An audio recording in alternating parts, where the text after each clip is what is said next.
شفتوا يا جدعان اللي حصل؟ قاعد بصور عادي في امان الله، فجأة الاقي المايك فاصل اصلا. المايك فاصل اصلا. ف يعني الحمد لله ان انا خدت بالي، وايه ابتديت من اول وجديد. الايباد مش عايز يطلع. ايوه، ايوه، ايوه. صلوا على النبي يا جماعه عليه الصلاه والسلام. وتعالوا نخش في الاخبار على طول على طول على طول على طول. ماشي. انا بس عشان البتاع ده ما يتعملش بس كده. بص يا باشا. اول حاجه نقول الاخبار السريعه، وبعدين نخلي الحاجات التانية في الاخر على طول. ماشي. الاخبار السريعه: الاهلي ارسل اتحاد لاتحاد الكوره، وقال لهم لو سمحتوا ما اعفوا اللعيبه بتاعتنا الدوليه من ماتش اثيوبيا الجاي مع المنتخب وتونس الودي. واتحاد الكوره رد عليه قال له والله الموضوع مش في ايدينا، الموضوع في ايد فيتوريا. طيب، اشمعنى دلوقتي الموضوع في ايد فيتوريا؟ عايز حد يقول لي يعني. لما انت مشيت لي زيزو والونش، لما كان عندك ماتشين وجيبوتي وكان اسمه كان ايه النيجر وليبيريا، كان عندك ماتشين النيجر والليبيريا، لعبت تقول لي النيجر شوط واحد الاثنين لعبوا شوط ورحت مطلعهم ومشيتهم بعديها بقى ما لعبوش الماتش التاني.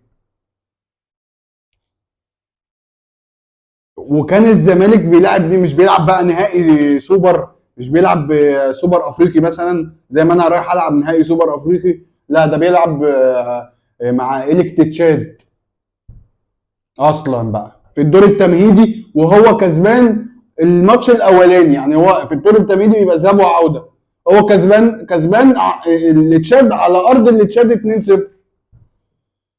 فانت ولا محتاج زيزو ولا محتاج الونش اصلا، وبرغم كده قطعوا المعسكر وراحوا على الزمالك ولعبوا الماتش بتاع إليك تشاد هنا ماتش هنا في وسط جمهورك هنا. فاشمعنى دلوقتي فيتوريا؟ ما انت اللي ضغطت على فيتوريا وخليته مش خليته يمشي اللعيبه، ما تضغط على فيتوريا وقول له لا اللعيبه دي عندها نهائي سوبر. هو ايه اللي فيتوريا عنده عايز يبقى من التصنيف الاول يا راجل؟ يعني هي لعيبه الاهلي دلوقتي هي اللي بتوصل منتخب تصنيف اول دلوقتي خلاص؟ يعني بعد كده مش هتقول لعيبه الزمالك؟ مش هسمعك تقول لي في لعيبه مصر وبتاع يعني ايه منتخب مبني على الاهلي؟ مش هسمعك تقول كده. طبعا ما فيش الكلام ده. وانا بقول لك اهو، هو اي رخامه على الاهلي وخلاص. اي رخامه على الاهلي وهيطلبوا اللعيبه الدوليه، وبالميت لو فيتوريا عايز يعمل واجب يعني هيمشيهم بعد ماتش اثيوبيا. انت فاهم؟ ده لو عايز يعمل واجب هيخليهم يلعبوا ماتش اثيوبيا، يعني يرجعوا من النمسا. الناس دلوقتي الاهلي خد اللعيبه كلها 33 لاعب وطلع على النمسا، الكلام ده امبارح. من ال 33 لاعب دول في 6 شباب، تمام، خدهم معاه 6 من الناشئين يعني. ف هيخلوا العيال تقطع المعسكر وتنزل للمنتخب تلعب ماتش اثيوبيا. طيب، ما تسيب الرجاله تلعب يعني تسيب الرجاله تستعد لنهائي السوبر، وانت عندك تانية لعيبه ممكن ياخدوا اماكن الناس دي. يعني اذا كان حسين الشحات، عندك مصطفى فتحي. اذا كان اذا كان اذا كنت هتاخد بقى ولا امام ولا امام لسه راجع من اصابه ما اعتقدش ان هو منضم. اذا كان بقى كنت هتاخد مثلا مروان عطيه ولا كده، عندك حمدي فتحي في اسمه ايه ده القطري. انت فاهم؟ اذا كنت هتاخد مهاجم عندك محمد شريف اللي انت لسه واخده لو كنت عايز كهربا يعني. فمقضيه بقى. سيبك من كل دول، عندك ناس في الدوري المصري تقدر تلعب اثيوبيا، ماتش اثيوبيا وتكسب كمان. في ايه يا جماعه؟ المهم ان انا بقول لك اهو من دلوقتي هيرخموا على الاهلي. قلنا احنا ان الاهلي راح المعسكر 33 لاعب ومنهم 6 لعيبه اللي ما راحش 6 لعيبه شباب، اللي ما راحش خالد عبد الفتاح عشان مصاب، وكريم فؤاد، ده كريم فؤاد راح، واكرم توفيق برضه راح، ومسموح له ان هو يتمرن في التمرين الجماعي مع الفرقه عادي، بس مش هيشارك في المطوشه على طول. يعني ممكن تلاقيه بيشارك مثلا ايه تلت ساعه او ربع ساعه في نص ساعه في شوط، بعد كده يبدا ينزله من اول الماتش عشان الصليبي ما يجيلوش تاني، لان هو لما عمل كده اول مره، وبعدين في الصليبي بالذات يا جماعه، في الصليبي بالذات لما ما بتديلوش حقه جامد في الاستشفاء، بيجي لك تاني بسرعه زي ما جاله كده. يعني هو لما جه على نفسه ونزل ولعب على طول بسرعه وضغط على رجليه، اتقطع تاني. فلازم يكتمل شفائه عشان ربنا باذن الله ما يجيلوش تاني يعني. فالاهلي حذر جدا في الموضوع ده، وبالذات مارسيل كولر مشدد على الموضوع ده، بعد كمان اصابه السوليه للمره الثانيه بالعضله الخلفيه، وهيقعد من 3 ل 4 اسابيع، مش عارف ازاي يعني.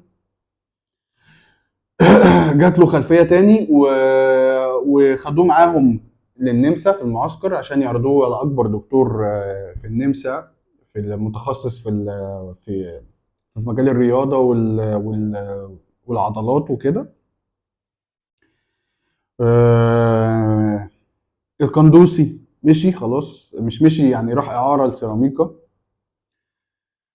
عمار حمدي عمار حمدي في بعد ما الاهلي اعاره لسيراميكا، شوقي غريب، اولينا طبعا عارفين شوقي غريب مدرب ماسك المقاولين هو دلوقتي، اللي كان ماسك منتخب مصر، ماسك المقاولين دلوقتي وعايز عمار حمدي. فكلم عمار حمدي قال له بقول لك يا عمار، ما تيجي يا باشا المقاولين وبتاع والدنيا، وهلعبك وهتبقى اساسي ومش عارف ايه، وكده كده ابني، هو اصلا ابنه يعني، دي حقيقه. ف تعالى يا باشا وهديك فلوس شهريه، يعني هديك المرتب الشهري اعلى من سيراميكا. فالتاني قام رايح للاهلي طبعا. يعني لعيبه الكوره، انا عشان واحد لعبت كوره برضه وانا صغير، المدرب لما بتحب المدرب يعني انت ممكن تموت نفسك في الماتش عشان خاطره، انت فاهم، وتروح معاه في اي حته. ف اتصل بيه بعد ما عمل الاتصال ده بعمار، عمار راح الاهلي قال لهم يا جماعه انا 1 2 3، المقاولين عرض عليه 1 2 3. فالاهلي قال له احنا ما عندناش مشكله مع المقاولين ولا عندنا مشكله مع حد، هات لنا العرض اللي دفعه سيراميكا فيك. يعني مثلا سيراميكا دافع فيك على 9 جنيه، هخلي المقاولين يدفع 9 جنيه وروح المقاولين، انا ما عنديش مشكله يعني. فمستنيين الفتره اللي جايه عمار هيروح المقاولين ولا هيفضل في سيراميكا زي ما هو. لسه بيظبطوا الدنيا، بس هو دلوقتي في سيراميكا، يعني معار لسيراميكا. الاهلي ومهاجم الاهلي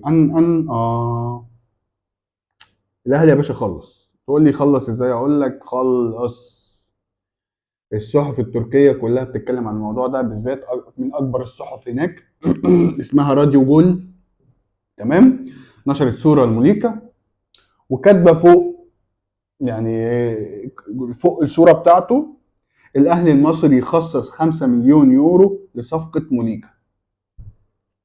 احنا كده ايه؟ ان الاهلي بيضحي، الاهلي بيضحي يا جدعان، هيدفع وخلاص خلصانه. والنادي التاني اليوناني اللي تقريبا اللي كان داخل معاه في الصفقه وكان عايزه اعاره ب 3 مليون، بشكتاش ما رضيش، بشكتاش التركي ما رضيش، ما وافقش على العرض ده. فغالبا اليومين اللي جايين دول، بكره او بعده، هتلاقي الاهلي بيعلن عن صفقه مونيكا ان شاء الله باذن الله. المهاجم اللي عنده 24 سنه، 24 سنه، اوعى تفتكر ان هو كبير. لما نسمعه بقى ان 3 سنين الاهلي عايز يجيب مونيكا، بس الواد اتشهر من هو عيل صغير، من هو 18 سنه، فاهم؟ فيا مسهل ان شاء الله باذن الله، مونيكا في الاهلي باذن الله باذن الله. امبارح الزمالك خسر في كرة اليد من الكويتي في البطولة العربية، نهائي البطولة العربية، واللي بيكسب النهائي دي بيوصله لنهائيات كأس العالم يعني. فالزمالك يعني كتر خيره، صعد الأهلي وصعد إيه الكويتي. احنا كسبناهم في بطولة أفريقيا، والكويتي كسبوا في البطولة العربية، والاثنين صعدوا على حساب الزمالك. متشكرين يا اسطى. بس بصراحة إن جيت للحق، يعني إن جيت للحق، الحق يتقال برضه، عشان أنا برضه ما بحبش كده.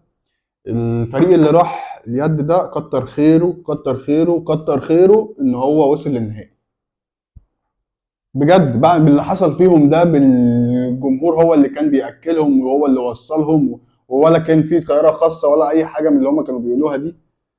لا لا، اللعيبه دي رجاله رجاله رجاله ان هم وصلوا النهائي وكانوا بيلعبوا ان هم عايزين ياخدوا البطوله. انت فاهم يعني؟ انا لو اي حد تاني مكانه ما يقول لك انا حصل فيا كده ايه، ينعل ابو مش عارف ايه، ويشتم النادي اللي هو فيه. انت فاهم؟ ومش هلعب يا عم، او لو ما هلعب هلعب كده اهو بمزاجي، وهخسر الماتشين وهمشي. انما لا، العيال لعبت وكسبت ووصلت لنهائي وعملوا اللي عليهم بصراحه يعني. وخسروا 31 30 مش فرق يعني. هو طبعا الزمالك في اليد المفروض ما يقارنش بالكويتي، بس ظروف، انت ظروف بتحصل لك، والناحيه التانيه ظروفه احسن منك ومرتاح عنك، فدي بتفرق يعني. اخر بقى موضوع محمد صلاح. محمد صلاح يا جدعان، انا من اللي انا شفته ومن اللي حصل ومن المطوشه اللي حصلت يعني. انا اتفرجت على الدوري الانجليزي امبارح. الفرق يعني ارسنال جامده وعندها ناس وعندها لعيبه. السيتي نفس الكلام، حدث ولا حرج. الراجل بيضيع ضربه جزاء وبيكسب برضه. آه، عندك نيوكاسل، بص فريقه عامل ازاي. الليفر عمل عليه ريمونتادا امبارح، بس ده غلطه من المدرب بتاع نيوكاسل. يعني نيوكاسل امبارح لو ما كانش عمل الكام تغييره، حد يطلع حد يطلع جوردون، حد يطلع جوردون يا جدعان. في حد بيطلع جوردون؟ ده الواد يا جدعان، على ماسك الحته الشمال دي، ماسك ارنولد، ويخش يجيب والله العظيم ثلاثه. الواد ده ايه ده؟ انا مش فاهم ازاي الواد ده ما بيلعبش في النوادي التقيله يعني. ازاي ما بيلعبش في ارسنال مثلا، ولا في الليفر ولا في تشيلسي؟ ازاي الواد ده بيلعب في نيوكاسل؟ المهم الصندوق الاستثماري السعودي اشترى نيوكاسل ده وعمل منه فرقه جامده جدا، وجاب لعيبه وجاب تونالي وجاب لعيبه من الدوري الايطالي، يا فاهم؟ عمل فريق جامد قوي ونزل تك جاب جول في ليفربول في اول 5 دقائق. دب جايب جول، ولا مش جايب جول، جاب جول وبعديها على طول عمل هجمه تاني على طول، دخل وكان هيجيب التاني، راح فان دايك شايل الواد وخد طرد. والليفر بقى بدأ متسوح وبقى ب 10 لعيبه والدنيا خربانه. الليفر واقع يا جدعان وهيقع الفتره اللي جايه دي هيقع. ففي تفكير الليفر معروض عليه من اتحاد جده 140 مليون يورو. انت متخيل الرقم؟ 140 مليون يورو. والليفر بدأ يقع وشايف ان صلاح لوحده مش هينجده من اللي هو فيه. ففي تفكير في الليفر، بقول لك التفكير اللي داير جوه واللي الناس اللي بيفكروا فيه، ان نمشي صلاح وبالفلوس دي نجيب 2 3 لعيبه يسندوا الفرقه تاني. فانا بقول لك اهو يعني نسبه 90%. وكمان اللي انا شفته من صلاح امبارح، مش صلاح مش حماس صلاح اللي احنا معتادين عليه. مش بيلعب بس مش بنفس قوي يعني. حاسس كده ان هو ماشي، انا حاسس. وكمان العرض اللي معروض على صلاح يا جدعان بيقول لك هياخد اعلى من كريستيانو رونالدو. انت متخيل ان بقى عندك لاعب مصري هياخد راتب اعلى من كريستيانو رونالدو؟ كريستيانو رونالدو داخل في ال 39 وهو عنده 32 سنه، داخل في 32 سنه.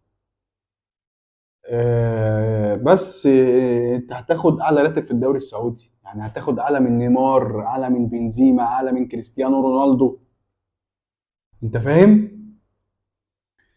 فالموضوع مغري برضه يا جدعان يعني. الواحد يحط نفسه مكانه كده. انا لو حطيت نفسي مكانه بصراحه هلعب سنتين كمان في الليفر بصراحه.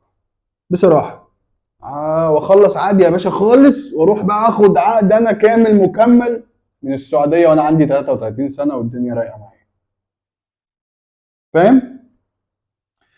بس الموضوع برضه في ايد الليفر. ممكن الليفر يقول له انا هبيعك يا صلاح مثلا، انا عايز ابيعك. وصلاح مش ممانع على فكره، يعني صلاح مش بيقول لا. لو قال لا كان صلاح كده قال لا انا مش ماشي ونهى الموضوع. بس هو عنده المينتاليتي عالي فهيروح، احتمال كبير يروح يعني. بس و... ودي تكون نهايه حلقتنا، وبتمنى من ربنا ان شاء الله باذن الله تكون هي عجبتكم. وما تنسوش تصلوا على النبي عليه الصلاه والسلام وتوحدوا لا اله الا الله، وتعمل لايك وتشترك في القناه عشان اي حاجه انزلها تقوم جايه لك على طول. وبس، احلى مسا عليكم، سلام.